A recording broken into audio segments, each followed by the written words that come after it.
ਆਨੰਦ ਸਾਹਿਬ ਜੀ ਅੱਜ ਭੈਣ ਜੀ ਸਾਨੂੰ ਉਹਦੇ ਤੇ ਰੋਸ਼ਨੀ ਪਾਣਗੇ ਤੇ ਭੈਣ ਜੀ ਦਾ ਬਹੁਤ ਬਹੁਤ ਸਵਾਗਤ ਹੈ। ਪਲੀਜ਼ ਕੰਟੀਨਿਊ ਭੈਣ ਜੀ। ਵਾਹਿਗੁਰੂ ਜੀ ਕਾ ਖਾਲਸਾ, ਵਾਹਿਗੁਰੂ ਜੀ ਕੀ ਫਤਿਹ। ਸਤਨਾਮ ਸ੍ਰੀ ਵਾਹਿਗੁਰੂ ਸਾਹਿਬ ਜੀ।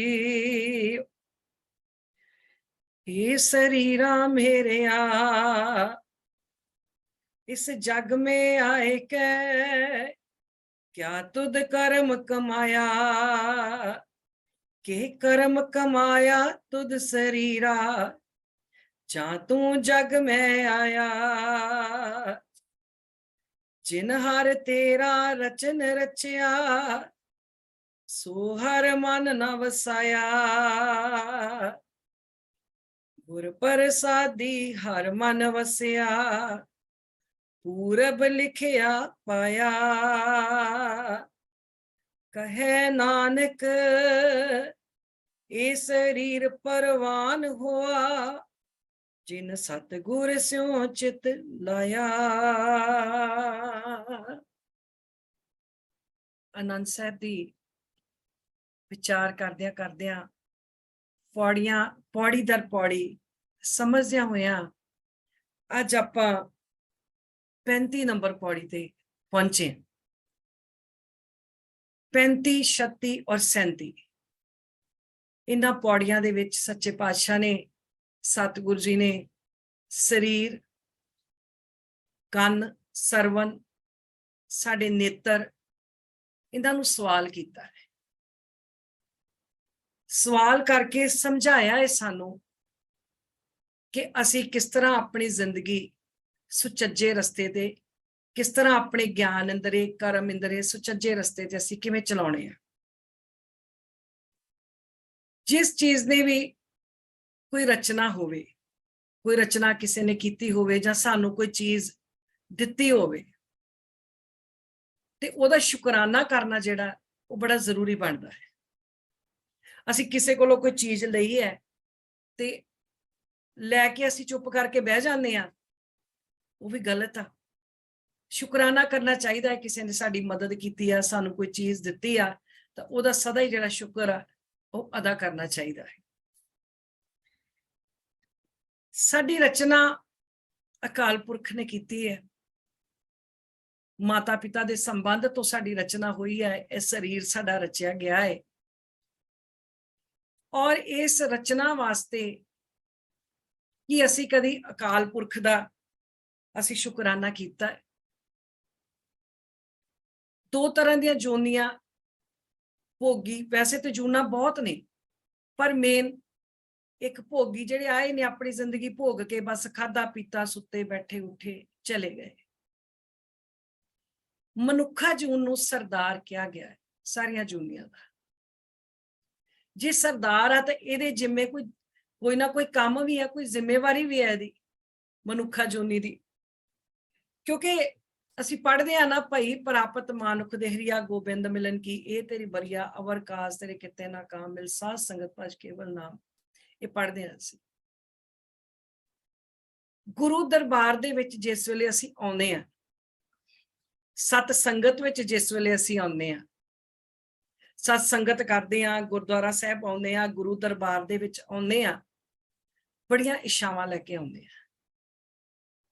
मन दे विच कई तरह दी साडे जिहड़ियां वो इच्छा हुंदियां ने, पर मुख मंतव जिहड़ा है, मुख मंतव तां इह है कि की साडे अंदर साडी जिंदगी दे अंदर कोई बदलाव आया है जां नहीं आया।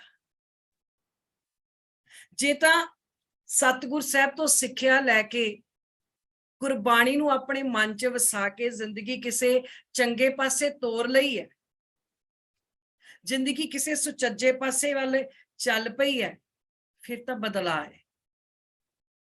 ते जे बस आए आ सतसंगत बैठे आ, सतसंगत कीती आ, विचार सुने ने पर उन्हां विचारां दा प्रभाव कोई नहीं पिया साडे उत्ते। धर्म कर्म असी बड़े कर रहे हैं, असी धर्म दे नां ते बड़े कर्म कर रहे हैं, पर धर्म दे नां ते कीते गए कर्म ने जेड़े उन्हां दे विच सतगुर दी प्रवानगी होनी जिहड़ी आ वो बड़ी जरूरी है। ਸੇਵਾ ਕਰਨੀ ਜਿੱਥੇ ਬਹੁਤ ਜ਼ਰੂਰੀ ਆ, ਸੇਵਾ ਦੇ ਵਿੱਚ ਸਤਿਗੁਰ ਦੀ ਪ੍ਰਵਾਨਗੀ ਹੋਣੀ ਬੜੀ ਜ਼ਰੂਰੀ ਆ, ਕਿਉਂਕਿ ਸੇਵਾ ਕੀਤੀ ਸਫਲ ਹੈ ਜਿਤ ਸਤਿਗੁਰ ਕਾ ਮਨ ਮੰਨੇ, ਜਾਂ ਸਤਿਗੁਰ ਕਾ ਮਨ ਮੰਨਿਆ ਤਾਂ ਪਾਪ ਕਸੰਭਲ ਭੰਨੇ। ਸੇਵਾ ਕੀਤੀ ਉਹੋ ਹੀ ਸਫਲ ਆ, ਉਹੋ ਹੀ ਪ੍ਰਵਾਨ ਆ ਜਿਹਦੇ ਵਿੱਚ ਸਤਿਗੁਰ ਦਾ ਮਨ ਮੰਨੇ। ਤੇ ਸਤਿਗੁਰ ਦਾ ਮਨ ਕਦ ਤੇ ਮੰਨਦਾ?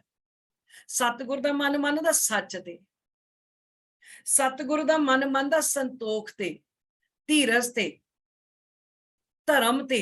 ਇਹਨਾਂ ਸਾਰੀਆਂ ਗੱਲਾਂ ਤੇ ਜੇ ਅਸੀਂ ਇਹ ਗੁਣ ਧਾਰਨ ਕਰਦੇ ਆ, ਅੰਦਰੋਂ ਵਿਕਾਰ ਕੱਢ ਲੈਂਦੇ ਆ, ਸੇਵਾ ਕਰਦਿਆਂ ਕਰਦਿਆਂ ਵਿਕਾਰ ਨਿਕਲ ਗਏ ਨੇ ਔਰ ਅੰਦਰੋਂ ਵਿਕਾਰ ਨਿਕਲ ਕੇ ਇਹ ਗੁਣ ਧਾਰਨ ਕਰ ਰਹੇ ਨੇ, ਫਿਰ ਤੇ ਸਤਿਗੁਰ ਦਾ ਮਨ ਹੈ ਜਿਹੜਾ ਉਹ ਮੰਨਦਾ ਹੈ।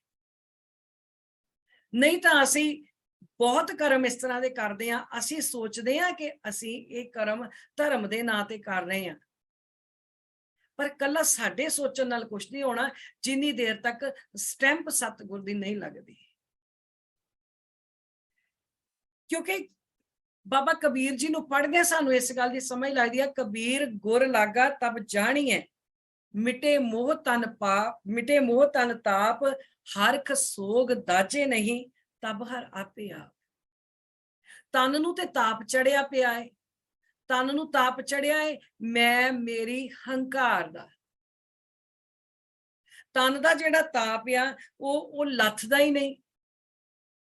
ਤਨ ਨੂੰ ਇਹ ਤਾਪ ਚੜਿਆ, ਹੁਣ ਸਤਿਗੁਰ ਦੀ ਸੇਵਾ ਕਰਨੀ ਆ, ਸੰਗਤ ਦੀ ਸੇਵਾ ਕਰਨੀ ਆ।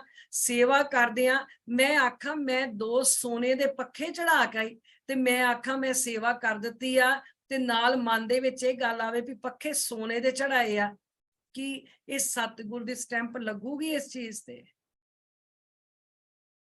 ਇਹ ਗੱਲ ਨਹੀਂ ਹੈ ਕਿ ਪੱਖਿਆਂ ਦੀ ਲੋੜ ਸੀ ਤੇ ਪੱਖੇ ਨਹੀਂ ਚੜਾਉਣੇ। ਪੱਖਾ ਚੜਾਓ, ਵਧੀਆ ਤੋਂ ਵਧੀਆ ਕੰਪਨੀ ਦਾ ਚੜਾਉਣਾ ਹੈ, ਜਿਹੜਾ ਜਲਦੀ ਖਰਾਬ ਨਾ ਹੋਵੇ, ਚੰਗੀ ਕੰਪਨੀ ਦਾ ਚੜਾਓ। ਪਰ ਹਵਾ ਤਾਂ ਸੋਨੇ ਦੇ ਪੱਖੇ ਨੇ ਵੀ ਉਹਦੀ ਦੇਣੀ ਆ, ਤਾਂ ਦੂਜੇ ਨੇ ਵੀ ਉਹੀ ਦੇਣੀ ਆ। ਉਹੋ ਹੀ ਪੈਸਾ ਜੇ ਕਿਸੇ ਲੋੜਵੰਦ ਤੇ ਲਾ ਕੇ ਨਾਲ ਉਹਦੀ ਲੋੜ ਪੂਰੀ ਕੀਤੀ ਜਾਵੇ, ਕਿਸੇ ਨੀਡੀ ਪਰਸਨ ਤੇ ਲੱਗ ਜਾਵੇ, ਤਾਂ ਫਿਰ ਜਿਹੜੀ ਆ ਸਤਿਗੁਰ ਦੀ ਸਟੈਂਪ ਆ ਉਹ ਲੱਗਦੀ ਆ। ਆਪਣਾ ਜਿਹੜਾ ਅਸੀਂ ਧਰਮ ਦਾ ਕਰਮ ਕਰ ਰਹੇ ਆ, ਉਹ ਦੇਖਣਾ ਵੀ ਅਸੀਂ ਕਿਸ ਤਰ੍ਹਾਂ ਦਾ। ਪੱਖਾ ਚੜਾ ਕੇ ਪੈਸਾ ਖਰਚ ਕੇ ਜੇ ਸਾਡੇ ਮਨ ਦੇ ਵਿੱਚ ਮੈਂ ਹੀ ਚੜੀ ਰਹੀ, ਤਾਪ ਹੀ ਚੜਿਆ ਰਿਹਾ ਹਉਮੈ ਦਾ, ਹੰਕਾਰ ਦਾ, ਤਾਂ ਫਿਰ ਮਾਫ ਕਰਨਾ, ਫਿਰ ਐਸੀ ਸੇਵਾ ਅਸੀਂ ਸਾਡੀ ਕੀਤੀ ਕਿਸੇ ਕੰਮ ਨਹੀਂ।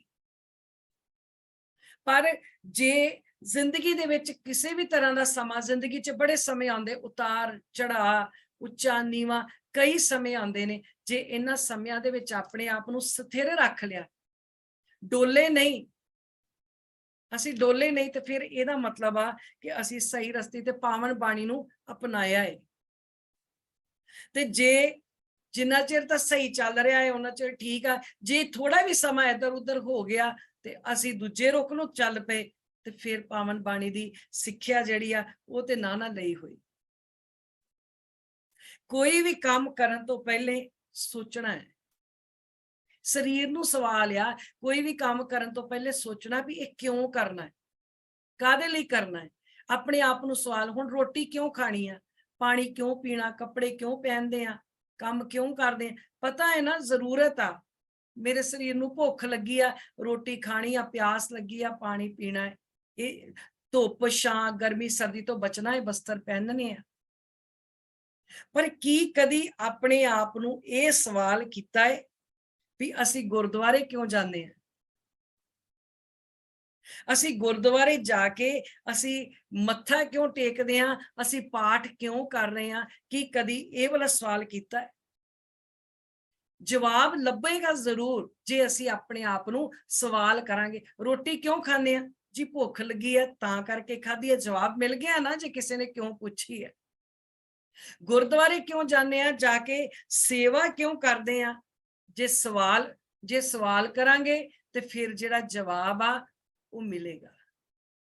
ਜਵਾਬ ਮਿਲੇਗਾ ਵੀ ਸੇਵਾ ਕਰਦੇ ਆ, ਮੇਰੇ ਅੰਦਰ ਨਿਮਰਤਾ ਆ ਜਾਵੇ, ਮੈਨੂੰ ਪਰਉਪਕਾਰ ਕਰਨ ਦੀ ਭਾਵਨਾ ਦਾ ਪਤਾ ਲੱਗ ਜੇ, ਦੂਜਿਆਂ ਦੀ ਮਦਦ ਕਰਨੀ ਆ ਜੇ, ਸਮਾਜ ਦੇ ਵਿੱਚ ਵਿਚਰਨਾ ਆ ਜੇ, ਸਮਾਜ ਦੇ ਦੁੱਖ ਸੁੱਖ ਦੇ ਵਿੱਚ ਮੈਨੂੰ ਸ਼ਾਮਲ ਹੋਣ ਦੀ ਜਾਚ ਆ ਜਾਵੇ, ਤਾਂ ਕਰਕੇ ਮੈਂ ਸੇਵਾ ਕਰਨੀ ਹੈ, ਤਾਂ ਕਰਕੇ ਮੈਂ ਸੇਵਾ ਕਰਦਾ ਹੈ ਵੀ ਮੈਨੂੰ ਪਤਾ ਲੱਗ ਜੇ ਮੈਂ ਭਾਈਚਾਰੇ 'ਚ ਕਿਸ ਤਰ੍ਹਾਂ ਵਿਚਰਨਾ ਹੈ, ਮੈਂ ਸਮਾਜ ਦੇ ਵਿੱਚ ਕਿਵੇਂ ਰਹਿਣਾ ਹੈ, ਸਮਾਜ ਦੇ ਦੁੱਖ ਸੁੱਖ ਦੇ ਵਿੱਚ ਮੈਂ ਕਿਵੇਂ ਆਪਣਾ ਜਿਹੜਾ ਹਿੱਸਾ ਬਣਦਾ ਹਿੱਸਾ ਪਾ ਸਕਦਾ ਹੈ।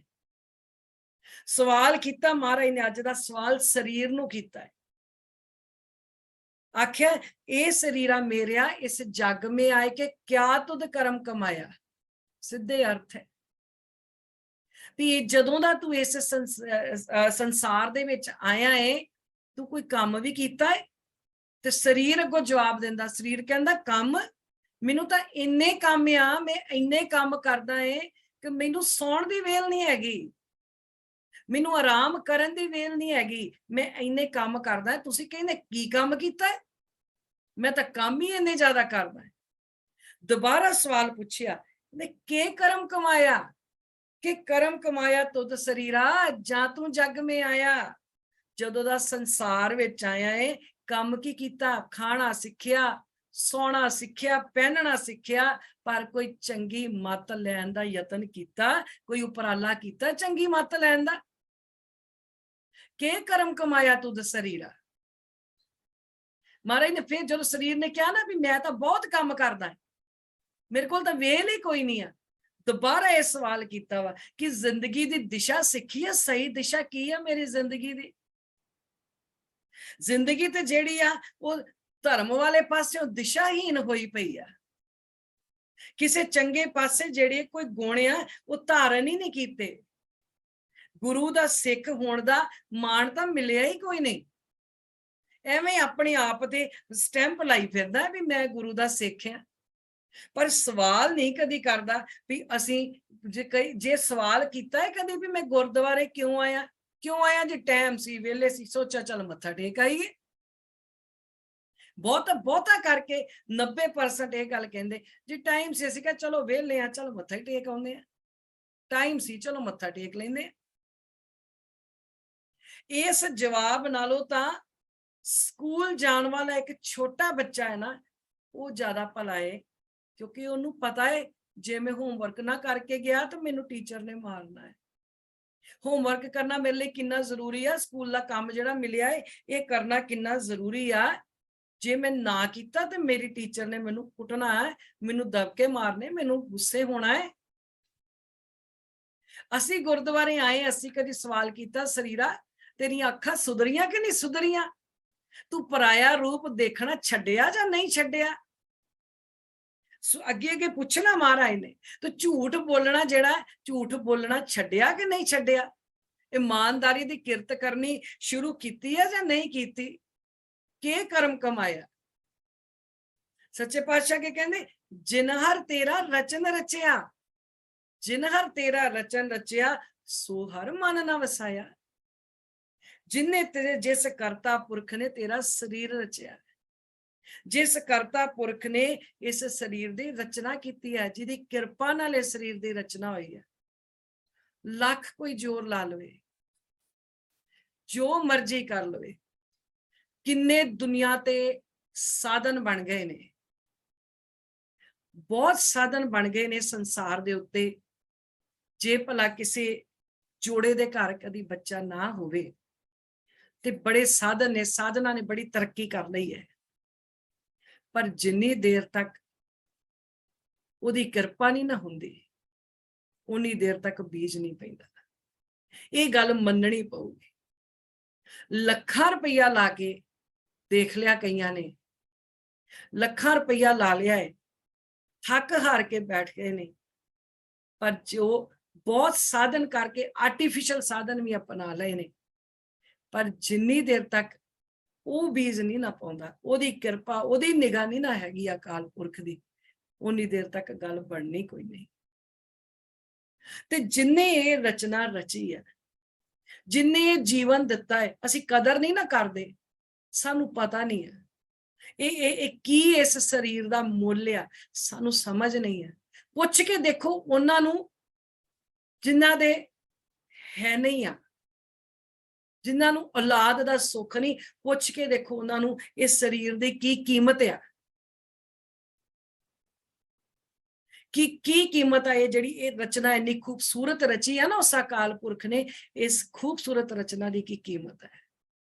ਅਸੀਂ ਤਾਂ ਸ਼ੁਕਰਾਨਾ ਵੀ ਨਹੀਂ ਕਰਦੇ, ਕਰ ਹੀ ਨਹੀਂ ਸਕਦੇ। ਸਾਰਾ ਦਿਨ ਸ਼ੁਕਰਾਨਾ ਕਰਦੇ ਰਹੀਏ, ਅਸੀਂ ਕਰ ਨਹੀਂ ਸਕਦੇ। ਜੋ ਪੈਦਾ ਹੋਏ ਆ, ਜਦੋਂ ਤੱਕ ਰਹਿਣਾ ਇਸ ਸੰਸਾਰ ਤੇ, ਉਸ ਅਕਾਲ ਪੁਰਖ ਵੱਲੋਂ ਦਿੱਤੀ ਧੁੱਪ, ਹਵਾ, ਆਕਸੀਜਨ ਸਭ ਕੁਝ ਮਾਣ ਰਹੇ ਆ, ਪਰ ਸ਼ੁਕਰਾਨਾ ਨਹੀਂ ਕਰਦੇ। ਹਾਂ, ਇੱਕ ਗੱਲ ਜ਼ਰੂਰ ਕਹਿੰਦੇ ਆ, ਮੈਨੂੰ ਕੀ ਮਿਲਿਆ ਜਦੋਂ ਦਾ ਮੈਂ ਜੰਮਿਆ, ਅਸ ਤਾਂ ਜੀ ਇੰਝ ਹੀ ਆ, ਅਸ ਤਾਂ ਬਸ ਇੰਝ ਹੀ ਕੰਮਾਂ ਕਾਰਾਂ 'ਚ ਉਲਝੇ ਪਏ ਆ, ਸਾਨੂੰ ਕੀ ਮਿਲਿਆ। ਇਹ ਗੱਲ ਜ਼ਰੂਰ ਕਹਿੰਦੇ। ਜਿਨ ਹਰ ਤੇਰਾ ਰਚਨ ਰਚਿਆ, ਸੋ ਹਰ ਮਨ ਨਾ ਵਸਾਇਆ। ਕਹਿੰਦੇ ਸਰੀਰ ਕੰਮਾਂ ਦੇ ਆਰ 'ਚ ਲੱਗ ਗਿਆ, ਮਨ ਵਿਕਾਰਾਂ 'ਚ ਲੱਗ ਗਿਆ। ਸਰੀਰ ਆਰਾਂ 'ਚ ਲੱਗ ਗਿਆ ਕੰਮਾਂ ਕਾਰਾਂ ਦੇ, ਮਨ ਵਿਕਾਰਾਂ 'ਚ ਲੱਗ ਗਿਆ, ਵਿਕਾਰਾਂ 'ਚ ਰੁੱਝਿਆ ਪਿਆ ਹੈ। ਜੀਵਨ ਵਿੱਚ ਕ੍ਰਾਂਤੀ ਤਾਂ ਆਈ ਕੋਈ ਨਹੀਂ, ਚੰਗੇ ਗੁਣਾਂ ਦੀ ਕ੍ਰਾਂਤੀ ਤਾਂ ਆਈ ਨਹੀਂ। ਰਸਤੇ ਪੁੱਛੀ ਜਾਂਦੇ ਆ, ਜਿਹੜਾ ਆ ਗਿਆ ਉਹਦੇ ਕੋਲੋਂ ਰਸਤਾ ਪੁੱਛ ਲਿਆ, ਜਿਨੇ ਦੱਸਤਾ ਉਹਦੇ ਕੋਲੋਂ ਰਸਤਾ ਪੁੱਛ ਲਿਆ, ਮੰਜ਼ਿਲ ਤੇ ਪਹੁੰਚਦੇ ਕੋਈ ਨਹੀਂ। पूछत है पथक ते मार्ग ना तारे, पग प्रीतम के देश कैसे बातन से जाइए। ਗੱਲਾਂ ਬਾਤਾਂ ਕਰੀ ਜਾਂਦੇ ਆ, ਰਸਤੇ ਬਹੁਤ ਪੁੱਛਦੇ ਆ, ਰਸਤੇ ਪੁੱਛਦੇ ਪੁੱਛਦੇ ਥੱਕਦੇ ਨਹੀਂ। ਮਨ ਵਿਚਾਰਾਂ ਦਾ ਇੱਕ ਐਸਾ ਸੰਗ੍ਰਹਿ ਆ ਵੀ ਮਨ ਦੀ ਮਰਜ਼ੀ ਛੱਡਦੇ ਨਹੀਂ। ਮਨ ਦੀ ਮਰਜ਼ੀ ਛੱਡਣੀ ਨਹੀਂ, ਆਪਣੇ ਮਨ ਦੀ ਮਰਜ਼ੀ ਛੱਡ ਕੇ ਗੁਰੂ ਦੇ ਖਿਆਲ, ਆਪਣਾ ਮਨ ਦਾ ਭਾਂਡਾ ਖਾਲੀ ਕਰਨਾ ਕੋਈ ਨਹੀਂ ਤੇ ਗੁਰੂ ਦੇ ਖਿਆਲ ਮਨ 'ਚ ਲੈ ਕੇ ਆਉਂਦੇ ਕੋਈ ਨਹੀਂ। ਫਿਰ ਕਹਿੰਦੇ ਆ ਜੀਵਨ ਦੇ ਵਿੱਚ ਕ੍ਰਾਂਤੀ ਨਹੀਂ ਆਈ। ਜੇ ਕ੍ਰਾਂਤੀ ਨਹੀਂ ਆਈ, ਜਿਹਨੇ ਰਚਨ ਰਚਿਆ ਉਹਨੂੰ ਹੀ ਯਾਦ ਨਹੀਂ ਕੀਤਾ, ਤੇ ਫਿਰ ਜੇ ਸੰਸਾਰ ਤੇ ਆਏ ਤਾਂ ਨਾ ਆਏ। ਗੁਰ ਪ੍ਰਸਾਦੀ ਹਰ ਮਨ ਵਸਿਆ, ਪੂਰਬ ਲਿਖਿਆ ਪਾਇਆ। ਗੁਰੂ ਦੀ ਕਿਰਪਾ ਨਾਲ ਰੱਬ ਨੇ ਵਸਣਾ, ਇਹ ਗੱਲ ਪੱਕੀ ਹੈ। ਖਾਲੀ ਝੋਲੀ ਲੈ ਕੇ ਆਉਣੀ ਹੈ, ਪਰ ਖਾਲੀ ਝੋਲੀ ਲੈ ਕੇ ਤਾਂ ਆਈਏ ਜਿਹਦੇ ਵਿੱਚ ਕਿਰਪਾ ਪੈ ਜਾਵੇ।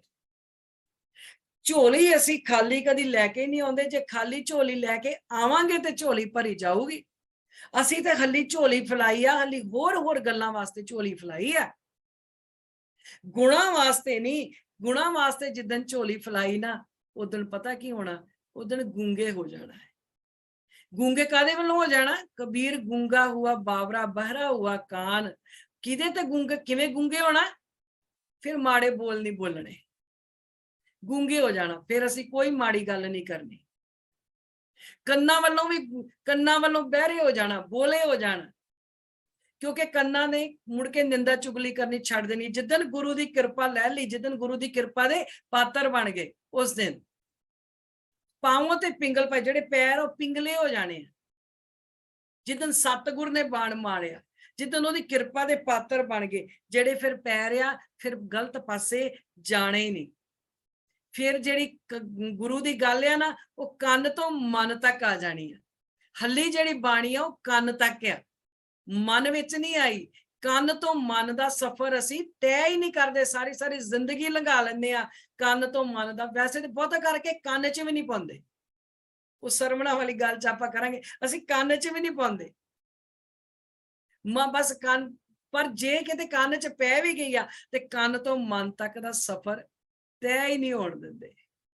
ਜੇ ਇਹ ਸਫ਼ਰ ਤੈਅ ਹੋ ਗਿਆ ਤੇ ਫਿਰ ਗੁਰ ਪ੍ਰਸਾਦੀ ਹਰ ਮਨ ਵਸਿਆ, ਪੂਰਬ ਲਿਖਿਆ ਪਾਇਆ। ਜਦ ਗੁਰੂ ਦੀ ਕਿਰਪਾ ਦੇ ਨਾਲ, ਜਦੋਂ ਗੁਰੂ ਦੀ ਕਿਰਪਾ ਦੇ ਪਾਤਰ ਬਣ ਗਏ, ਜਦੋਂ ਮਨ ਦੇ ਵਿੱਚ ਇਹ ਆਸ ਜਾਗ ਗਈ ਵੀ ਜੋ ਮੇਰੇ ਗੁਰੂ ਨੇ ਕਿਹਾ ਹੈ, ਇਹਦੇ ਤੋਂ ਬਿਨਾਂ ਹੋਰ ਕੁਝ ਕਰਨਾ ਨਹੀਂ, ਫਿਰ ਆਪੇ ਹੀ ਜਿਹੜੇ ਭਾਗ ਨੇ ਉਹ ਜਾਗ ਪੈਣੇ ਨੇ। ਫਿਰ ਚੰਗਾ ਹੀ ਬੋਲਣਾ, ਚੰਗਾ ਹੀ ਕਰਨਾ, ਉਹੋ ਹੀ ਪੂਰਬਲੇ ਕਰਮ ਬਣਦੇ ਜਾਣੇ। ਉਹ ਜਿਹੜੇ ਕਰਮ ਬਣਦੇ ਗਏ, ਜਦੋਂ ਕੰਨ ਦੀ ਗੱਲ ਮਨ ਵਿੱਚ ਗੁਰਬਾਣੀ ਪਹੁੰਚ ਗਈ, ਗੁਰਬਾਣੀ ਪਹੁੰਚ ਗਈ, ਫਿਰ ਬਸ ਫਿਰ ਉਹਨੇ ਆਪੇ ਹੀ ਅੰਦਰ ਵਸ ਜਾਣਾ। ਜਦੋਂ ਅੰਦਰ ਵਸ ਗਿਆ, ਜਦੋਂ ਹਰੀ ਦਾ ਰੂਪ ਹਰੀ ਅੰਦਰ ਵਸ ਗਿਆ, ਗੁਰਬਾਣੀ ਪਾਵਨ ਗੁਰਬਾਣੀ ਅੰਦਰ ਵਸ ਗਈ, ਫਿਰ ਕੀ ਹੋਣਾ?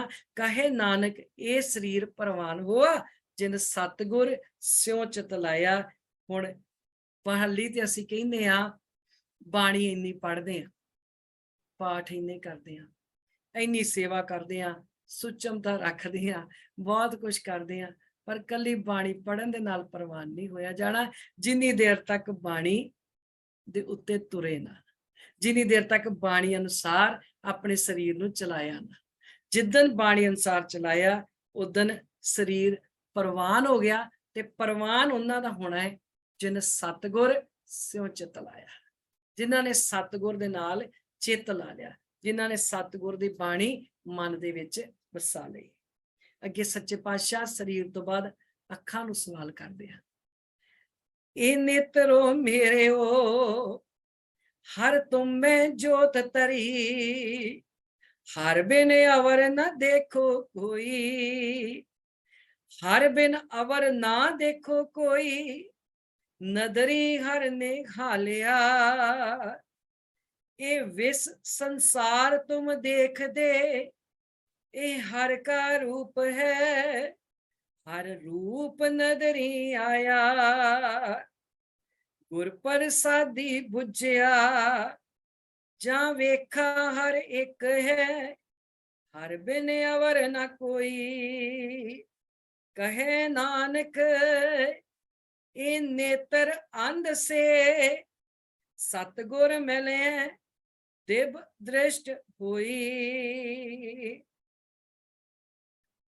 ਸਤਿਗੁਰ ਜੀ ਨੇ ਸਰੀਰ ਤੋਂ ਬਾਅਦ ਨੇਤਰਾਂ ਦੀ ਗੱਲ ਕੀਤੀ ਆ। ਜਿਹੜੇ ਸਾਨੂੰ ਗਿਆਨ ਇੰਦਰੇ, ਕਰਮ ਇੰਦਰੇ ਜਿੰਨੇ ਵੀ ਦਿੱਤੇ ਨੇ ਨਾ, ਸਤਿਗੁਰ ਸਾਨੂੰ ਉਹਨਾਂ ਨੂੰ ਵਰਤਨ ਦੀ ਜਾਚ ਸਿਖਾਉਂਦੇ ਆ ਵੀ ਕਿਵੇਂ ਜਿਹੜੀ ਜਾਚ ਆ ਸਾਨੂੰ ਉਹ ਆਵੇ। ਹੁਣ ਅੱਖਾਂ ਨੂੰ ਦੇਖਣਾ ਕੀ ਚਾਹੀਦਾ ਹੈ?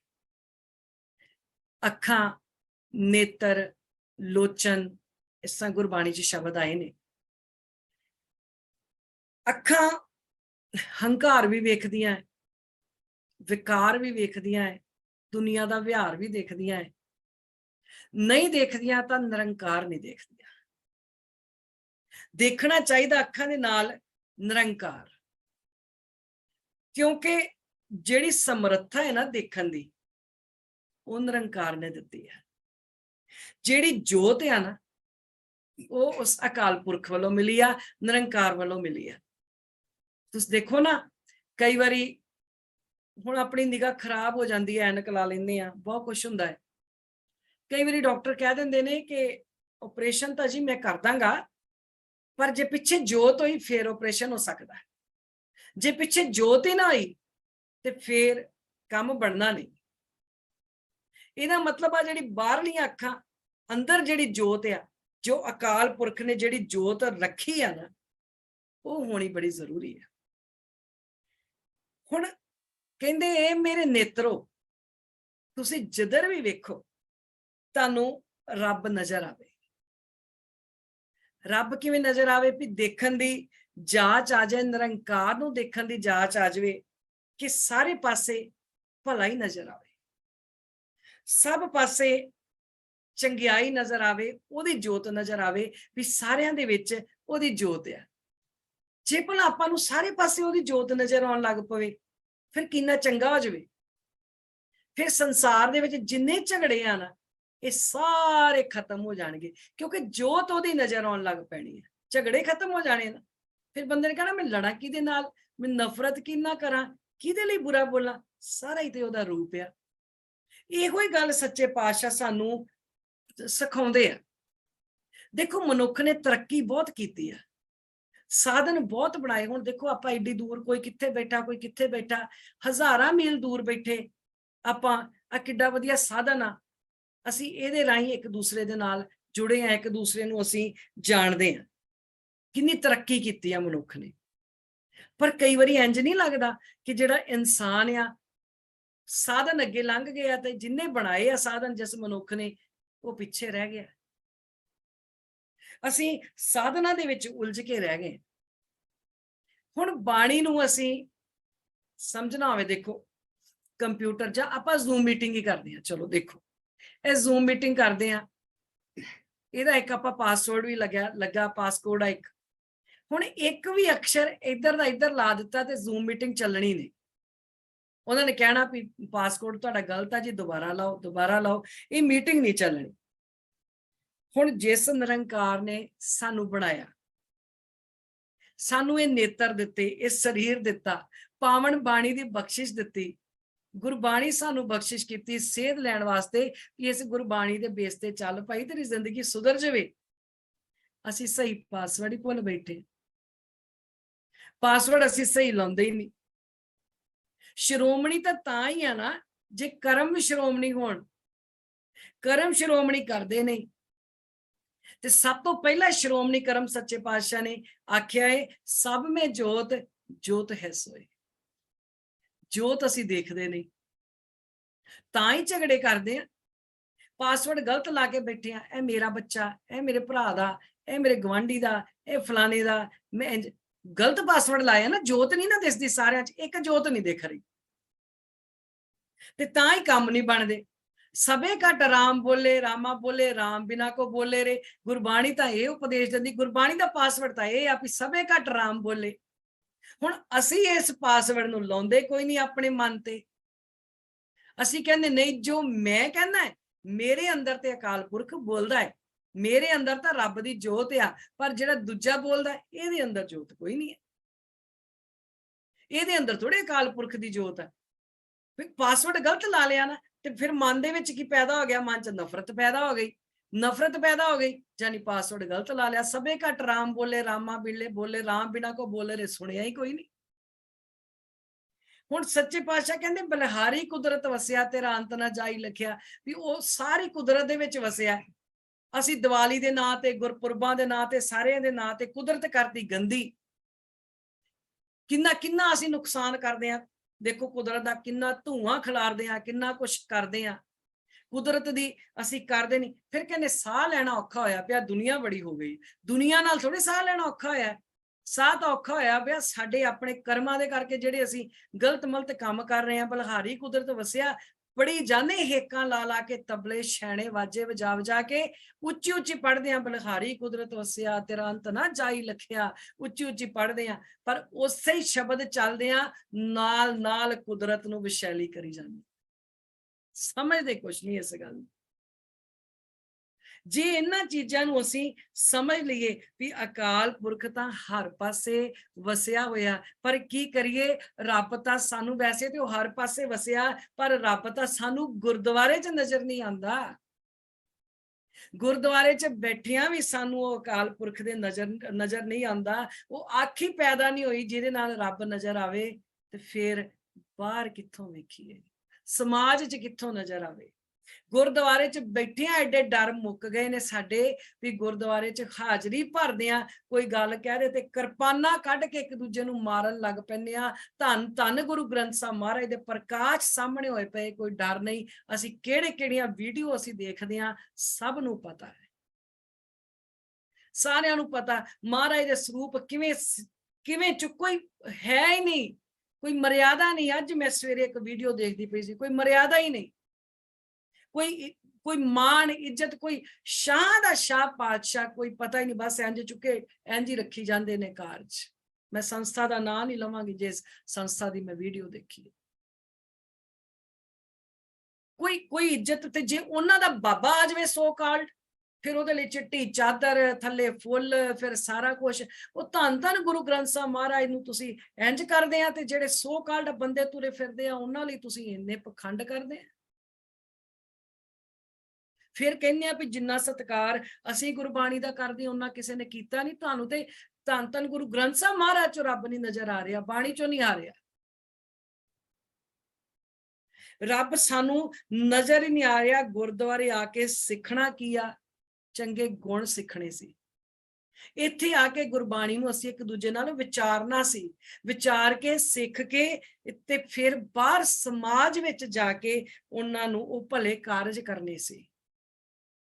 ਉਹ ਭਲੇ ਕਾਰਜ ਕਰਦਿਆਂ ਹੋਇਆਂ ਇਹ ਸਕੂਲ ਸੀ। ਜਿਹੜਾ ਬੱਚਾ ਸਕੂਲ 'ਚ ਟੀਚਰ ਦੀ ਗੱਲ ਨਾ ਸੁਣੇ, ਉਹ ਬੱਚਾ ਫੇਲ ਹੋ ਜਾਂਦਾ ਹੈ। ਕਿੰਨੀ ਕੁ ਦੇਰ ਨਕਲ ਮਾਰ ਕੇ ਪਾਸ ਹੋਏਗਾ? ਤੇ ਜਿਹੜਾ ਸਕੂਲ 'ਚ ਫੇਲ, ਉਹ ਸਾਰੀ ਜ਼ਿੰਦਗੀ ਫੇਲ। ਤੇ ਜਿਹੜਾ ਬੱਚੇ ਨੇ ਸਕੂਲ ਦੇ ਵਿੱਚ ਜੋ ਹੁਣ ਗੁਣ ਸਿੱਖ ਲਿਆ, ਹੁਣ ਦੇਖੋ ਅਸੀਂ ਬਚਪਨ 'ਚ ਊੜਾ ਐੜਾ ABC ਸਿੱਖੀ ਸੀ, ਸਾਰੀ ਜ਼ਿੰਦਗੀ ਸਾਡੇ ਕੰਮ ਆਉਂਦੀ ਪਈ ਆ ਨਾ। ਅੱਜ ਕੋਈ ਵੀ ਅਕਸ਼ਰ ਲਿਖਣਾ, ਕੋਈ ਲੈਟਰ ਲਿਖਣੀ, ਕੋਈ ਸ਼ਬਦ ਲਿਖਣਾ, ਕੁਝ ਆਖਰ ਤੇ ਉਹ ਅੱਖਰਾਂ ਨੂੰ ਜੋੜ ਕੇ ਅਸੀਂ ਲਿਖਦੇ ਆ ਨਾ। ਸਕੂਲ 'ਚ ਸਿੱਖਿਆ ਸੀ, ਅੱਜ ਤੱਕ ਰਹਿੰਦੀ ਜ਼ਿੰਦਗੀ ਤੱਕ, ਜਦੋਂ ਤੱਕ ਅਸੀਂ ਜੀਣਾ ਕੰਮ ਆਉਣਾ। ਤੇ ਜਿਹੜੇ ਬੱਚੇ ਨੇ ਸਕੂਲ 'ਚ ਨਹੀਂ ਸਿੱਖਿਆ ਉਹ ਫਿਰ ਕਦੀ ਕਿਸੇ ਦੇ ਤਰਲੇ ਕੱਢਦਾ, ਭਾਈ ਹਿਸਾਬ ਕਰਕੇ ਦੱਸ ਦੇ, ਮੈਨੂੰ ਕਰਨਾ ਨਹੀਂ ਆਉਂਦਾ, ਮੈਂ ਪੜ੍ਹਿਆ ਨਹੀਂ। ਤੇ ਜਿਹੜਾ ਸਕੂਲ 'ਚ ਫੇਲ ਉਹ ਸਭ ਜਗ੍ਹਾ ਫੇਲ, ਤੇ ਜਿਹੜਾ ਸਤਿਗੁਰੂ ਦੇ ਸਕੂਲ 'ਚ ਫੇਲ, ਸਤਿਗੁਰੂ ਪਾਂਦਾ ਹੈ।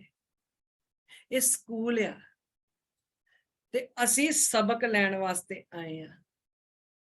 ਜਿਹੜਾ ਸਕੂਲ 'ਚ ਫੇਲ ਉਹ ਬਾਹਰ ਵੀ ਫੇਲ। ਇਸ ਕਰਕੇ ਫੇਲ ਨਾ ਹੋ ਜਾਈਏ, ਕਿਤੇ ਫਸਟ ਨਹੀਂ ਆਉਣਾ ਤਾਂ ਘੱਟੋ ਘੱਟ ਪਾਸ ਤਾਂ ਹੋ ਜਾਈਏ। ਘੱਟੋ ਘੱਟ ਇੰਨਾ ਕਿਤੇ ਕਰ ਲਈਏ ਵੀ ਸਾਨੂੰ ਪਾਸ ਹੋਣ ਜੋਗੇ ਨੰਬਰ ਮਿਲ ਜਾਣ ਤੇ ਅਸੀਂ ਪਾਸ ਹੋ ਕੇ ਇੰਨਾ ਕਿਤੇ ਮੂੰਹ ਵਿਖਾ ਸਕੀਏ ਵੀ ਅਸੀਂ ਫੇਲ ਨਹੀਂ ਹੋਏ, ਅਸੀਂ ਪਾਸ ਹੋਏ ਹਾਂ। ਇੰਨਾ ਕਿਤੇ ਕਰੀਏ। ਸਤਿਗੁਰ ਸਾਹਿਬ ਜੀ ਕਹਿੰਦੇ, ਇਹ ਨੇਤਰੋ ਮੇਰਿਓ ਹਰ ਤੁਮੇ ਜੋਤ ਧਰੀ, ਹਰ ਬਿਨ ਅਵਰ ਨਾ ਦੇਖੋ ਕੋਈ। हे ਮੇਰਿਓ ਅੱਖੀਓ, हे ਮੇਰੇ ਨੇਤਰੋ, ਪਰਮਾਤਮਾ ਨੇ ਤੁਹਾਡੇ ਅੰਦਰ ਜੋਤ ਰੱਖੀ ਹੈ ਤੇ ਉਸ ਜੋਤ ਦੇ ਨਾਲ ਤੁਹਾਨੂੰ ਨਜ਼ਰ ਆਉਣਾ ਚਾਹੀਦਾ ਸੀ ਹਰ ਜਗ੍ਹਾ ਤੇ ਪਰਮਾਤਮਾ। ਹਰ ਬਿਨ ਅਵਰ ਨਾ ਦੇਖੋ ਕੋਈ, ਪਰ ਤੁਹਾਨੂੰ ਉਹ ਰੱਬ ਨਜ਼ਰ ਹੀ ਨਹੀਂ ਆਉਂਦਾ। ਲੜਕੀ ਵਿਆਹੀ ਜਾਂਦੀ ਆ, ਉਹਨੂੰ ਸੱਸ ਚੋਂ ਮਾਂ ਨਹੀਂ ਨਜ਼ਰ ਆਉਂਦੀ, ਸੱਸ ਨੂੰ ਨੂੰਹ ਦੇ ਵਿੱਚੋਂ ਧੀ ਨਹੀਂ ਨਜ਼ਰ ਆਉਂਦੀ, ਜੋਤ ਨਜ਼ਰ ਹੀ ਨਹੀਂ ਆਉਂਦੀ। ਇਹਨਾਂ ਅੱਖਾਂ ਦੇ ਨਾਲ, ਗੁਰੂ ਵਾਲੀਆਂ ਅੱਖਾਂ ਅਸੀਂ ਬਣਾਈਆਂ ਹੀ ਨਹੀਂ, ਤੇਰ ਮੇਰ ਛੱਡੀ ਕੋਈ ਨਹੀਂ। ਹਰ ਬਿਨ ਅਵਰ ਨਾ ਦੇਖੋ ਕੋਈ, ਨਦਰੀ ਹਰ ਨਿਹਾਲਿਆ। ਉਸ ਹਰੀ ਤੋਂ ਬਿਨਾ ਕਹਿੰਦੇ ਕਿਸੇ ਹੋਰ ਨਿਹਾਲਿਆ ਮਤਲਬ ਤੱਕਿਆ। ਉਸ ਹਰੀ ਤੋਂ ਬਿਨਾ ਕਿਸੇ ਹੋਰ ਨੂੰ ਨਾ ਦੇਖਿਓ, ਕਿਉਂਕਿ ਆਪਣੇ ਸੁੱਚੇ ਨੇਤਰਾਂ ਦੇ ਨਾਲ, ਆਪਣੇ ਸਹੀ ਸਾਫ਼ ਨੇਤਰਾਂ ਨਾਲ, ਜੈਸੇ ਅਕਾਲ ਪੁਰਖ ਨੇ ਬਖਸ਼ਿਸ਼ ਕੀਤੇ ਨੇ, ਹਰ ਜਗ੍ਹਾ ਤੇ ਨਦਰੀ ਹਰ ਨਿਹਾਲਿਆ, ਉਸ ਅਕਾਲ ਪੁਰਖ ਨੂੰ ਦੇਖੋ। ਹਰ ਜਗ੍ਹਾ ਤੇ ਹਰ ਇੱਕ ਦੇ ਵਿੱਚ ਉਹਦੀ ਜੋਤ ਦੇਖੋ, ਕਿਉਂਕਿ ਇਹ ਵਿਸ ਸੰਸਾਰ ਤੁਮ ਦੇਖਦੇ, ਇਹ ਹਰ ਕਾ ਰੂਪ ਹੈ, ਹਰ ਰੂਪ ਨਦਰੀ ਆਇਆ। ਵਿਸ ਸੰਸਾਰ ਜਾਨੀ ਵਿਸ਼ਵ, ਸਾਰਾ ਵਿਸ਼ਵ। ਵਿਸ ਦਾ ਮਤਲਬ ਇਹ ਪੂਰਾ ਵਿਸ਼ਵ, ਇਹ ਸੰਸਾਰ ਜਿਹੜਾ ਇਹ ਰੱਬ ਦਾ ਰੂਪ ਹੈ। ਕਿਉਂਕਿ ਜਿਹੜੇ ਪੰਜ ਤੱਤ ਕਿਵੇਂ ਰੱਬ ਦਾ ਰੂਪ ਆ, ਇਹ ਪੰਜਾਂ ਤੱਤਾਂ ਦੀ ਸ੍ਰਿਸ਼ਟੀ ਜਿਹੜੀ ਸਾਜੀ ਆ, ਕੋਈ ਛੇਵਾਂ ਕਰਕੇ ਤੇ ਦਿਖਾਵੇ। ਪੰਜ ਤੱਤ ਕਰ ਤੁਧ ਸ੍ਰਿਸ਼ਟ ਸਭ ਸਾਜੀ, ਇਹ ਉਹਨੇ ਸਾਜੀ, ਔਰ ਸਾਰੀ ਜਗ੍ਹਾ ਦੇ ਪੰਜਾਂ ਤੱਤਾਂ ਦਾ ਹੀ ਬੰਦਾ ਬਣਿਆ ਹੈ, ਕੋਈ ਛੇਵਾਂ ਤੱਤ ਨਹੀਂ ਬਣਾ ਸਕੇਗਾ। ਸੋ ਹਰ ਜਗ੍ਹਾ ਤੇ ਜਿਹੜਾ ਵਾ ਉਹ ਪਰਮਾਤਮਾ ਦਾ ਰੂਪ ਆ ਤੇ ਉਹੋ ਹੀ ਨਜ਼ਰ ਆਉਣਾ ਚਾਹੀਦਾ। ਕਹਿੰਦੇ ਗੁਰ ਪ੍ਰਸਾਦੀ ਬੁੱਝਿਆ।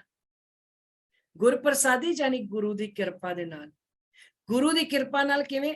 ਸਭ ਕੁਝ ਤੇ ਗੁਰੂ ਕਹਿੰਦਾ ਤੇਰੇ ਅੰਦਰ ਆ, ਹਰ ਚੀਜ਼ ਤੇਰੇ ਅੰਦਰ ਆ, ਪਰ ਕੰਮ ਅਕਲੀ ਕਰਕੇ ਸਾਨੂੰ ਨਜ਼ਰ ਨਹੀਂ ਨਾ ਆਉਂਦਾ। ਪਤਾ ਹੈ ਕਿ ਸਾਰਿਆਂ ਵਿੱਚ ਉਹਦੀ ਜੋਤ ਆ, ਮੇਰੇ ਅੰਦਰ ਹੀ ਰੱਬ ਆ। ਜੇ ਮੇਰੇ ਅੰਦਰ ਰੱਬ ਆ ਤੇ ਦੂਸਰੇ ਦੇ ਅੰਦਰ ਵੀ ਰੱਬ ਆ, ਉਹਦੇ ਅੰਦਰ ਵੀ ਰੱਬ ਦੀ ਜੋਤ ਆ, ਪਰ ਆਪਣੀ ਕੰਮ ਅਕਲੀ ਕਰਕੇ ਨਜ਼ਰ ਨਹੀਂ ਆ ਰਿਹਾ। ਗੁਰ ਪ੍ਰਸਾਦੀ ਬੁੱਝਿਆ, ਗੁਰੂ ਸਮਝਾਉਂਦਾ ਏ ਸਭ ਕੁਝ ਤੇਰੇ ਅੰਦਰ ਹੈ, ਇਸ ਨੂੰ ਬੁੱਝ। ਤੇ ਬੁੱਝਣਾ ਕਿਵੇਂ ਹੈ? ਗੁਰੂ ਦੀ ਕਿਰਪਾ ਨਾਲ। ਗੁਰ ਪ੍ਰਸਾਦੀ, ਗੁਰੂ ਦੀ ਕਿਰਪਾ ਨਾਲ।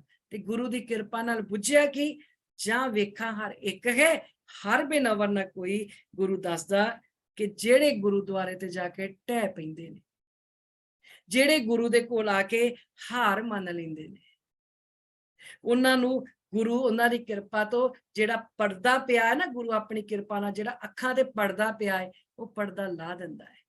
ਪਰ ਅਸੀਂ ਢਹਿੰਦੇ ਹੀ ਨਹੀਂ, ਅਸੀਂ ਹਾਰ ਮੰਨਦੇ ਹੀ ਨਹੀਂ। ਅਸੀਂ ਕਹਿੰਦੇ ਜੋ ਮੈਂ ਆ ਉਹ ਕੋਈ ਹੋਰ ਹੋ ਨਹੀਂ ਸਕਦਾ।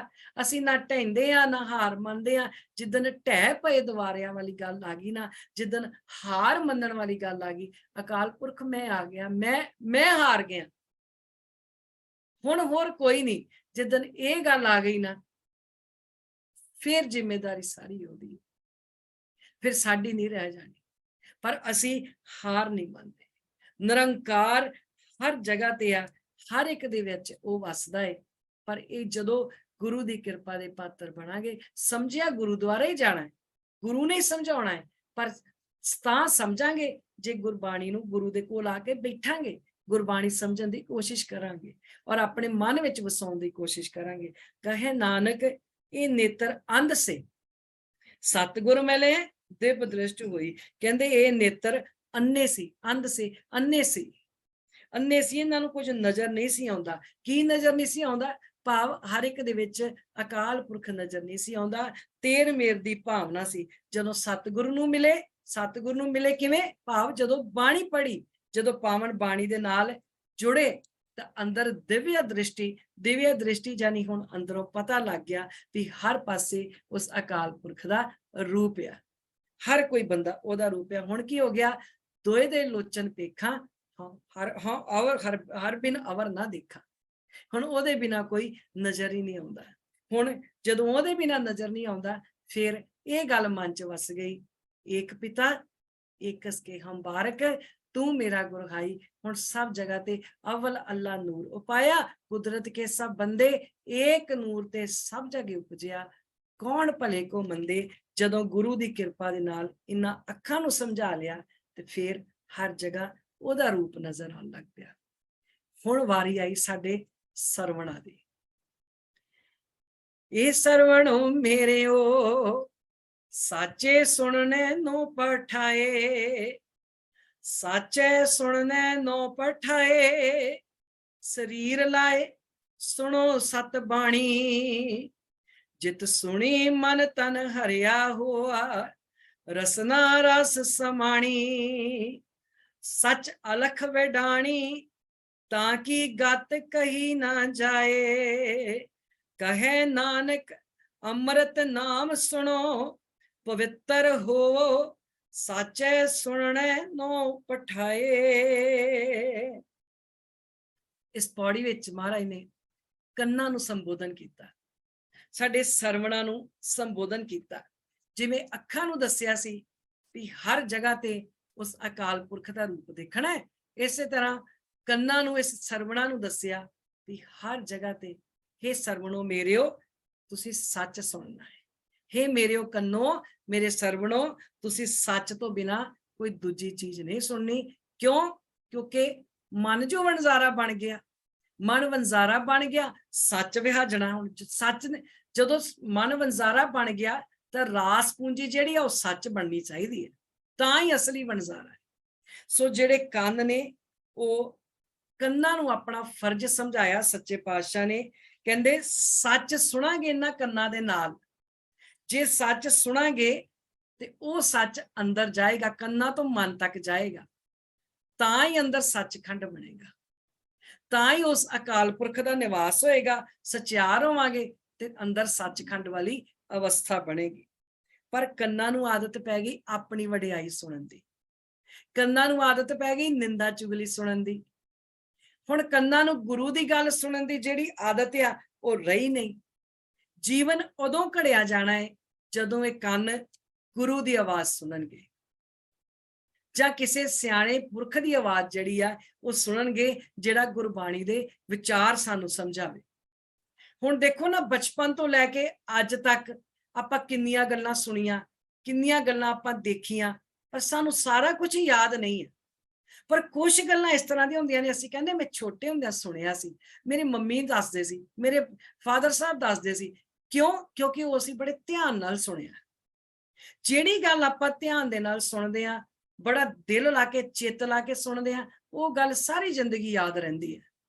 ਤੇ ਜਿਹੜੀ ਗੱਲ ਅਸੀਂ ਸੁਣਦੇ ਨੇ ਧਿਆਨ ਦੇ ਨਾਲ, ਉਹ ਤੇ ਗੁਰੂ ਮਹਾਰਾਜ ਦਾ ਹੁਕਮ ਹੋ ਰਿਹਾ ਹੁੰਦਾ ਹੈ, ਧਿਆਨ ਨਾਲ ਉਹ ਵੀ ਨਾ ਸੁਣੀਏ ਤੇ ਉਦੋਂ ਹੀ ਭੁੱਲ ਜਾਂਦਾ ਕਿਹੜਾ ਮਹੱਲਾ ਆਇਆ ਸੀ ਤੇ ਕੀ ਗੁਰੂ ਸਾਹਿਬ ਨੇ ਕਿਹਾ। ਕਮਾਉਣਾ ਕੀ ਹੈ? ਕਮਾਉਣ ਦੀ ਗੱਲ ਤਾਂ ਬਾਅਦ ਦੀ ਹੈ। ਜਦੋਂ ਸੁਣਿਆ ਹੀ ਨਹੀਂ ਤੇ ਫਿਰ ਕਮਾਉਣਾ ਤੇ ਕਿਵੇਂ ਆ, ਇਹ ਤਾਂ ਪਤਾ ਹੀ ਹੈ। ਸਤਿਗੁਰ ਚੰਗਿਆਈਆਂ ਵਾਲੇ ਪਾਸੇ ਪ੍ਰੇਰਦੇ ਆ। ਜੇ ਗੁਰਬਾਣੀ ਨੂੰ ਸੁਣਾਂਗੇ, ਗੁਰਬਾਣੀ ਸੁਣ ਕੇ ਚੱਲਾਂਗੇ, ਤਾਂ ਫੇਰ ਹੀ ਜਿਹੜਾ ਜੀਵਨ ਆ ਇਹ ਸੁਧਰੇਗਾ। ਹੁਣ ਅਸੀਂ ਆਪਣੇ ਆਪ ਨੂੰ ਸਵਾਲ ਨਹੀਂ ਕਰਦੇ ਵੀ ਮੈਂ, ਕਈ ਵਾਰੀ ਦੇਖੋ ਆਪਾਂ ਕਿਤੇ ਜਾਣਾ ਹੈ ਨਾ, ਤੇ ਸਾਨੂੰ ਇਹ ਗੱਲ ਆਪਣੇ ਆਪ ਨੂੰ ਸਵਾਲ ਕਰਨਾ ਚਾਹੀਦਾ ਵੀ ਮੈਂ ਚੱਲਿਆ ਹੈ, ਮੈਂ ਜਾ ਕੇ ਉੱਥੇ ਕਰਨਾ ਕੀ ਆ, ਉੱਥੇ ਜਾ ਕੇ ਕੀ ਕਰਨਾ ਹੈ ਤੇ ਕੀ ਕਰਕੇ ਆਉਣਾ, ਉੱਥੇ ਮੈਂ ਕਿਹੜਾ ਕੰਮ ਕਰਨਾ। ਅਸੀਂ ਮੰਨੋ ਆਪਣੇ ਆਪ ਨੂੰ ਨਹੀਂ ਸਵਾਲ ਕੀਤਾ। ਕਈ ਵਾਰੀ ਪਰਿਵਾਰ ਵਾਲੇ ਪੁੱਛ ਲੈਂਦੇ ਨੇ, ਕਹਿੰਦੇ ਕਿੱਥੇ ਚੱਲੇ ਆ, ਕੀ ਕਰਨ ਜਾਣਾ ਹੈ, ਕੀ ਕਰੋਗੇ ਉੱਥੇ ਜਾ ਕੇ। ਜੇ ਜਾਣ ਲੱਗਿਆ ਨਹੀਂ ਪੁੱਛਦੇ ਤੇ ਕਈ ਵਾਰੀ ਆਉਂਦਿਆਂ ਪੁੱਛ ਲੈਂਦੇ ਕਿੱਥੇ ਗਏ ਸੀ, ਕੀ ਕਰਕੇ ਆਏ ਆ। ਕਈ ਵਾਰੀ ਪਰਿਵਾਰ ਵੀ ਨਾ ਪੁੱਛੇ, ਆਂਢੀ ਗੁਆਂਢੀ ਸਮਾਜ ਪੁੱਛ ਲੈਂਦਾ, ਭਾਈ ਕਿੱਥੇ ਗਏ ਸੀ ਤੁਸੀਂ ਸਿਰੋਂ ਸਿਰ, ਅੱਜ ਅਸੀਂ ਦੇਖਿਆ ਸੀ ਤੁਸੀਂ ਕਿਤੇ ਗਏ ਸੀ, ਕਿੱਥੇ ਗਏ ਸੀ। ਹੁਣ ਜੇ ਤਾਂ ਸੱਚ ਤੇ ਪਹਿਰਾ ਦਿੱਤਾ, ਜੇ ਤਾਂ ਅੰਦਰ ਸੱਚ ਆ, ਗੁਰਬਾਣੀ ਕੰਨ ਤੋਂ ਮਨ ਤੱਕ ਚਲੀ ਗਈ ਆ, ਫਿਰ ਅਸੀਂ ਸੱਚ ਦੱਸਾਂਗੇ। ਪਰ ਕਈ ਵਾਰੀ ਅਸੀਂ ਦੱਸਦੇ ਨਹੀਂ ਸੱਚ। ਜੇ ਅਸੀਂ ਆਪਣੇ ਆਪ ਨੂੰ ਸੱਚ ਨਹੀਂ ਦੱਸਦੇ ਪਰਿਵਾਰ ਦੇ ਕੋਲ ਸੱਚ ਨਹੀਂ ਬੋਲ ਸਕਦੇ, ਸਮਾਜ ਕੋਲ ਸੱਚ ਨਹੀਂ ਬੋਲ ਸਕਦੇ, ਤੇ ਫਿਰ ਗੁਰੂ ਦੇ ਕੋਲ ਵੀ ਝੂਠ ਹੀ ਬੋਲਦੇ। ਫਿਰ ਗੁਰੂ ਕੋਲ ਵੀ ਸੱਚ ਬੋਲਣ ਦੀ ਹਿੰਮਤ ਨਹੀਂ ਸਾਡੀ ਹੁੰਦੀ, ਕਿਉਂਕਿ ਅਸੀਂ ਆਪਣੇ ਆਪ ਨੂੰ ਨਹੀਂ ਨਾ ਸੱਚ ਸੁਣਾਉਂਦੇ। ਪਰਿਵਾਰ ਦੇ ਕੋਲੋਂ ਵੀ ਉਹਲਾ ਪਰਦਾ ਰੱਖਦੇ ਆ, ਫਿਰ ਗੁਰੂ ਨੂੰ ਕਿਵੇਂ ਸੱਚ ਦੱਸਾਂਗੇ। ਇੱਕ ਹੁੰਦਾ ਦੇਖੋ ਮਨਮੁਖ, ਜਿਹੜਾ ਮਨ ਨੂੰ ਮੁੱਖ ਰੱਖਦਾ। ਇੱਕ ਹੁੰਦਾ ਬੇਮੁਖ, ਜਿਹੜਾ ਗੁਰੂ ਤੋਂ ਵਿਛੜਿਆ ਹੋਵੇ ਉਹਨੂੰ ਕਹਿ ਦਿੰਦੇ ਬੇਮੁਖ ਆ। ਇੱਕ ਹੁੰਦਾ ਸਾਕਤ। ਸਾਕਤ ਉਹ ਹੁੰਦਾ ਸਾਡੇ ਵਰਗਾ ਜਿਹੜਾ ਰਹਿੰਦਾ ਤੇ ਗੁਰੂ ਦੇ ਕੋਲ ਹੀ ਹੈ, ਜਿਹੜਾ ਕਹਿੰਦਾ ਮੈਂ ਗੁਰਬਾਣੀ ਬੜੀ ਪੜ੍ਹਦਾ ਹੈ, ਪਰ ਜਿਹਦਾ ਮਨ ਗੁਰਬਾਣੀ ਦੇ ਵਿੱਚ ਭਿੱਜਦਾ ਨਹੀਂ, ਉਹਨੂੰ ਕਹਿੰਦੇ ਸਾਕਤ। ਸਾਡੀ ਹਾਲਤ ਸਾਕਤਾਂ ਵਾਲੀ ਬਣੀ ਪਈ ਹੈ। ਮਹਾਰਾਜ ਕਹਿੰਦੇ ਸਰਵਣੋ ਮੇਰਿਓ ਸਾਚੇ ਸੁਣਨੇ ਨੋ ਪਠਾਏ, ਸਾਚੇ ਸੁਣਨੇ ਨੋ ਪਠਾਏ, ਸਰੀਰ ਲਾਏ ਸੁਣੋ ਸਤ ਬਾਣੀ। ਹੇ ਮੇਰੇ ਸਰਵਣੋ ਤੁਸੀਂ ਸੱਚ ਸੁਣੋ। ਪਰ ਕਈ ਵਾਰੀ ਅਸੀਂ ਕਹਿੰਦੇ ਆ ਸੁਣਨਾ ਤੇ ਬੜੀ ਵੱਡੀ ਗੱਲ ਆ, ਅਸੀਂ ਹਮੇਸ਼ਾ ਸੱਚ ਬੋਲਦੇ, ਅਸੀਂ ਨਹੀਂ ਝੂਠ ਬੋਲਦੇ। ਭਲਾ ਇਹ ਦਾਵਾ ਕਰ ਸਕਦੇ ਅਸੀਂ ਵੀ ਅਸੀਂ ਹਮੇਸ਼ਾ ਸੱਚ ਬੋਲਦੇ? ਉਹ ਸੱਚ ਜਿਹੜਾ ਸੱਚ ਕਿਸੇ ਦੀ ਜਾਨ ਕੱਢ ਦੇਵੇ, ਜਿਹੜਾ ਸੱਚ ਕਿਸੇ ਨੂੰ ਡੀਮੋਟੀਵੇਟ ਕਰ ਦੇਵੇ, ਉਹ ਵਾਲਾ ਸੱਚ ਵੀ ਸੋਚ ਕੇ ਦੇਖਣਾ ਕਦੀ ਵੀ ਜਿਹੜਾ ਇਹ ਸੱਚ ਬੋਲਿਆ ਇਹਦਾ ਕੋਈ ਫਾਇਦਾ ਹੋਇਆ ਇਹ ਸੱਚ ਬੋਲਣ ਦਾ। ਸੱਚ ਉਹ ਵਾਲਾ ਬੋਲਣਾ ਜੋ ਗੁਰੂ ਨੇ ਕਿਹਾ, ਸੁਣਿਆ ਹੈ, ਜੋ ਅਸੀਂ ਸੱਚ ਸੁਣਿਆ ਹੈ। ਸੁਣਿਆ ਹੈ ਗੁਰੂ ਦੇ ਕੋਲੋਂ ਵੀ ਕਰਮਕਾਂਡ ਨਹੀਂ ਕਰਨੇ, ਕੀ ਭਲਾ ਮੰਨਿਆ ਹੈ ਕਰਮਕਾਂਡ ਕਰਨੇ ਛੱਡੇ? ਸੁਣਿਆ ਹੈ ਗੁਰੂ ਦੇ ਕੋਲੋਂ ਵੀ ਇਮਾਨਦਾਰੀ ਦੀ ਕਿਰਤ ਕਰਨੀ ਹੈ, ਭਲਾ ਕਰਦੇ ਆ? ਇਹ ਸੱਚ ਸੁਣਿਆ ਹੈ ਕੰਨਾਂ ਰਾਹੀਂ, ਇਹ ਮਨ ਤੱਕ ਗਿਆ ਹੈ? ਸੱਚ ਸੁਣਿਆ ਹੈ ਵੀ ਬਾਬਾ ਕਬੀਰ ਜੀ ਨੇ ਆਖਿਆ ਵੀ ਜੀਵਤ ਪਿੱਤਰ ਨਾ ਮਾਨੇ ਕੋ ਮੋਏ ਸਰਾਧ ਕਰਾਈ, ਇਹ ਸੱਚ ਸੁਣਿਆ ਹੈ, ਪਰ ਇਹ ਸੱਚ ਕੰਨ ਤੋਂ ਮਨ ਤੱਕ ਗਿਆ ਹੈ, ਸਰਾਧ ਕਰਨੇ ਛੱਡੇ? ਇਹ ਗੱਲ, ਇਹ ਸਵਾਲ ਸੱਤ ਬੜੀ ਵਾਰੀ ਆਸਾ ਕੀ ਵਾਰ ਸੁਣੀ ਆ, ਤੇ ਇਸ ਵਿਚਾਰ ਵੀ ਸੁਣੀ ਆ। ਆਸਾ ਕੀ ਵਾਰ ਸੁਣਦਿਆਂ ਵਿਚਾਰ ਸੁਣਦਿਆਂ ਸੁਣਿਆ ਹੈ ਵੀ ਸਤਿਗੁਰ ਜੇਵੜ ਦਾਤਾ ਕੋ ਨਹੀਂ, ਸਭ ਸੁਣਿਓ ਲੋਕ ਸਵਾਇਆ। ਸੁਣਿਆ ਹੈ ਵੀ ਸਤਿਗੁਰ ਵਰਗਾ ਦਾਤਾ ਹੋਰ ਕੋਈ ਨਹੀਂ ਹੈਗਾ, ਪਰ ਕੀ ਮੰਨਿਆ ਹੈ? ਕੀ ਇਸ ਗੱਲ ਦੇ ਉੱਤੇ ਪਹਿਰਾ ਦਿੱਤਾ ਹੈ? ਗੁਰਬਾਣੀ ਨੂੰ ਸੁਣਿਆ ਬਹੁਤ ਵਾਰੀ ਹੈ, ਪਰ ਉਸ ਸੁਣੇ ਹੋਏ ਨੂੰ ਮੰਨਿਆ ਜਾਂ ਨਹੀਂ ਮੰਨਿਆ, ਗੱਲ ਉਹ ਕਮਾਈ ਆ ਉਹ ਗੱਲ ਜਾਂ ਨਹੀਂ ਕਮਾਈ। ਸੁਣਿਆ ਬਹੁਤ ਕੁਛ ਹੈ, ਪਰ ਜੇ ਸੁਣ ਲਈ ਫਿਰ ਕੀ ਹੁੰਦਾ? ਜਿਤ ਸੁਣੀ ਮਨ ਤਨ ਹਰਿਆ ਹੋਵਾ, ਰਸਨਾ ਰਸ ਸਮਾਣੀ।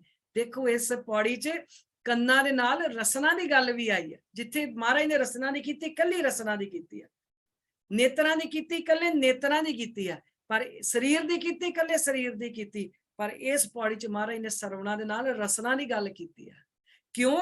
ਕਿਉਂਕਿ ਜਿਸ ਬਾਣੀ ਨੂੰ ਸੁਣਨ ਦੇ ਨਾਲ ਮਨ ਤੇ ਤਨ ਹਰਿਆ ਹੋਵੇ। ਹੁਣ ਦੇਖੋ ਜਿੱਥੇ ਹਰਿਆਲੀ ਹੁੰਦੀ ਆ ਉਸ ਜਗ੍ਹਾ ਦੀ ਛਾਂ ਹਰ ਬੰਦਾ ਮਾਣਦਾ। ਧੁੱਪ 'ਚ ਤੁਰਿਆ ਜਾਂਦਾ ਦੇਖਦਾ ਇੱਥੇ ਹਰਿਆਲੀ ਆ, ਛਾਂ ਹੈ, ਕਹਿੰਦੇ 2 ਘੜੀਆਂ ਬਹਿ ਜਾਈਏ, ਛਾਂ ਦੇ ਵਿੱਚ ਥੋੜਾ ਆਰਾਮ ਆ ਜਾਏਗਾ। ਹੋ ਸਕਦਾ ਉਸ ਜਗ੍ਹਾ ਤੋਂ ਉਸ ਦਰਖਤ ਦੇ ਕੋਈ ਫਲ ਵੀ ਹੋਣ ਵਧੀਆ, ਕੋਈ ਫਲ ਵੀ ਖਾ ਲਵੇ, ਛਾਂ ਮਾਣ ਲਵੇ, ਕੋਈ ਫਲ ਖਾ ਲਵੇ। ਤੇ ਜੇ ਅਸੀਂ ਸ਼ਬਦ ਸੁਣ ਕੇ ਆਪਣਾ ਮਨ ਤੇ ਤਨ ਹਰਿਆ ਕਰ ਲਿਆ ਤੇ ਫਿਰ ਜਿਹੜਾ ਸਾਡੇ ਲਾਗੇ ਬੈਠੇਗਾ ਉਹ ਵੀ ਗੁਣਾਂ ਦੀ ਛਾਂ ਮਾਣੇਗਾ। ਜੇ ਅਸੀਂ ਗੁਰਬਾਣੀ ਨੂੰ ਸੁਣ ਕੇ ਮਨ ਹਰਿਆ ਕਰ ਲਿਆ, ਭਾਵ ਅੰਦਰ ਗੁਰਬਾਣੀ ਮਿੱਠੀ ਹੈ, ਗੁਰਬਾਣੀ ਕੰਨ ਰਾਹੀਂ ਅੰਦਰ ਗਈ, ਮਨ ਮਿੱਠਾ ਹੋ ਗਿਆ, ਤੇ ਹੁਣ ਰਸਨਾ ਤੋਂ ਬੋਲ ਕਿਹੜੇ ਨਿਕਲਨੇ ਨੇ? ਰਸਨਾ ਨੇ ਵੀ ਮਿੱਠਾ ਬੋਲਣਾ। ਰਸਨਾ ਰਸ ਸਮਾਣੀ, ਹੁਣ ਰਸਨਾ ਨੇ ਵੀ ਰਸ ਭਰੇ ਬੋਲ ਬੋਲਨੇ ਨੇ। ਜਦੋਂ ਰਸਨਾ ਰਸ ਭਰੇ ਬੋਲ ਬੋਲਦੀ ਆ ਫਿਰ ਹਰ ਬੰਦਾ ਕਹਿੰਦਾ ਵੀ ਇਹ ਬੰਦਾ ਚੰਗੀ ਗੱਲ ਕਰਦਾ, ਇਹਦੇ ਕੋਲ ਜਾ ਕੇ ਬੈਠੀਏ, ਮੇਰੇ ਦਿਲ ਨੂੰ ਹੌਸਲਾ ਹੋ ਜਾਂਦਾ। ਇਹ ਬੰਦਾ ਡਿੱਗਿਆਂ ਨੂੰ ਚੜ੍ਹਦੀ ਕਲਾ 'ਚ ਕਰ ਦਿੰਦਾ ਹੈ। ਕਿਉਂ ਕਰ ਦਿੰਦਾ ਚੜ੍ਹਦੀ ਕਲਾ 'ਚ? ਕਿਉਂਕਿ ਗੁਰਬਾਣੀ ਕੰਨ ਤੋਂ ਮਨ ਤੱਕ ਗਈ ਆ ਤੇ ਮਨ ਦੇ ਵਿੱਚ ਜਾ ਕੇ ਅੰਦਰ ਵਸ ਗਈ ਆ। ਹੁਣ ਰਸਨਾ ਤੋਂ ਚੜ੍ਹਦੀ ਕਲਾ ਦੇ ਬੋਲ ਨਿਕਲਦੇ, ਦੂਜਾ ਬੋਲ ਨਿਕਲਦਾ ਹੀ ਕੋਈ ਨਹੀਂ।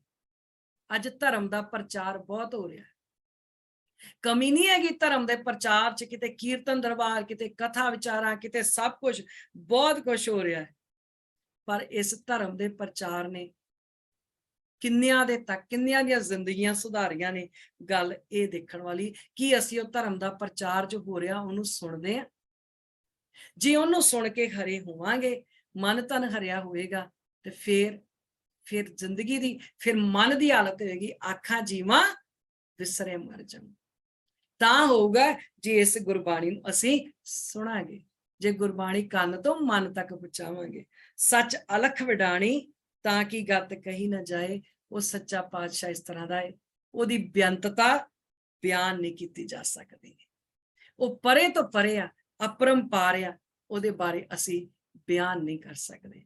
ਕਹੇ ਨਾਨਕ ਅੰਮ੍ਰਿਤ ਨਾਮ ਸੁਣੋ, ਪਵਿੱਤਰ ਹੋਵੋ, ਸਾਚੇ ਸੁਣਨੇ ਨੋ ਪਠਾਏ। ਨਾਮ ਜਪਣਾ, ਅੰਮ੍ਰਿਤ ਨਾਮ ਸੁਣਨਾ। ਕਈ ਜਾਣੇ ਕਹਿੰਦੇ ਅਸੀਂ ਨਾਮ ਬੜਾ ਜਪਦੇ ਆ, ਬਾਕੀ ਗੁਰਬਾਣੀ ਪੜ੍ਹਨ ਦੀ ਲੋੜ ਕੋਈ ਨਹੀਂ। ਗੁਰਬਾਣੀ ਪੜ੍ਹ ਕੇ ਕੀ ਕਰਨਾ? ਸਵੇਰੇ ਅਸੀਂ ਉੱਠਦੇ ਆ, ਵਾਹਿਗੁਰੂ ਵਾਹਿਗੁਰੂ 2.5 ਘੰਟੇ ਕਰਦੇ ਆ, ਬਹੁਤ ਮਨ ਲੱਗਦਾ ਹੈ। ਇਹੀ ਜ਼ਰੂਰੀ ਆ, ਸਿਮਰਨ ਕਰਨਾ ਬਹੁਤ ਜ਼ਰੂਰੀ ਆ। ਦੇਖੋ ਸਿਮਰਨ ਕਰਨਾ ਬਹੁਤ ਜ਼ਰੂਰੀ ਹੈ। ਮੈਂ ਤੇ ਖੈਰ ਨਹੀਂ ਕਰਦੀ 2.5 ਘੰਟੇ, ਮੈਂ ਆਪਣੀ ਗੱਲ ਨਹੀਂ ਕਰਦੀ, ਪਰ ਜਿਹੜੇ 2.5 ਘੰਟੇ ਕਰਦੇ ਆ ਮੁਬਾਰਕ ਆ ਉਹਨਾਂ ਨੂੰ। ਪਰ ਇਹ ਗੱਲ ਇਸ ਤਰ੍ਹਾਂ ਹੈ, ਬਾਣੀ ਨਾਮ ਜਪਣਾ ਇਸ ਤਰ੍ਹਾਂ ਸਮਝ ਲਓ ਜਿਵੇਂ ਸਿੱਧੇ ਲਫ਼ਜ਼ਾਂ 'ਚ ਸਮਝਣਾ ਹੋਵੇ, ਜਿਵੇਂ ਗੱਡੀ ਚਲਾਉਣੀ। ਆਪਾਂ ਕੋਈ ਗੱਡੀ ਚਲਾ ਰਹੇ ਆ, ਰਸਤੇ ਤੇ ਜਾ ਰਹੇ, ਗੱਡੀ ਚਲਾ ਰਹੇ ਆ, ਸਮਝੋ ਨਾਮ ਜਪਣਾ। ਪਰ ਬਾਣੀ ਪੜ੍ਹਨੀ ਜਿਹੜੀ ਆ ਨਾ, ਉਹ ਰਸਤੇ ਦੇ ਸਿਗਨਲ ਦੇਖਣਾ ਹੈ।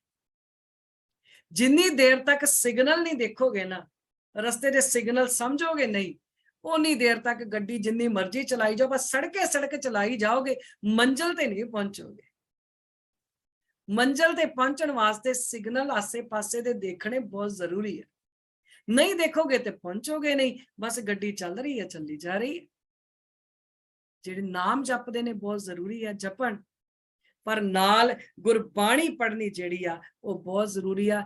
ਜੇ ਅਸੀਂ ਬਾਣੀ ਪੜ੍ਹ ਕੇ ਵਿਚਾਰਦੇ ਨਹੀਂ, ਕੱਲਾ ਇਹ ਦਾਵਾ ਕਰਦੇ ਆ ਕਿ ਨਾਮ ਜਪ ਲਿਆ ਤੇ ਸਮਝੋ ਕੰਮ ਹੋ ਗਿਆ ਸਾਰੇ ਦਿਨ ਦਾ, ਇੰਜ ਨਹੀਂ। ਗੁਰਬਾਣੀ ਨੂੰ ਪੜ੍ਹਨਾ, ਵਿਚਾਰਨਾ, ਸਮਝਣਾ ਪੈਣਾ। ਕਹੇ ਨਾਨਕ ਅੰਮ੍ਰਿਤ ਨਾਮ ਸੁਣੋ, ਪਵਿੱਤਰ ਹੋਵੋ, ਸਾਚੇ ਸੁਣਨੇ ਨੋ ਬਿਠਾਓ। ਜਿਹੜੇ ਸਾਚੇ ਸੁਣਨੇ ਨੋ ਪਠਾਏ, ਇਹਨਾਂ ਕੰਨਾਂ ਦੇ ਨਾਲ ਬਾਣੀ ਸੁਣਨੀ ਆ। ਅੰਮ੍ਰਿਤ ਬਾਣੀ ਹਰ ਹਰ ਤੇਰੀ, ਸੁਣ ਸੁਣ ਹੋਵੇ ਪਰਮ ਗਤ ਮੇਰੀ। ਜਿਸ ਦਿਨ ਸੱਚੀ ਬਾਣੀ ਦੇ ਨਾਲ ਰਿਸ਼ਤਾ ਜੁੜ ਗਿਆ, ਉਸ ਦਿਨ ਜ਼ਿੰਦਗੀ ਸੁਧਰ ਜਾਣੀ।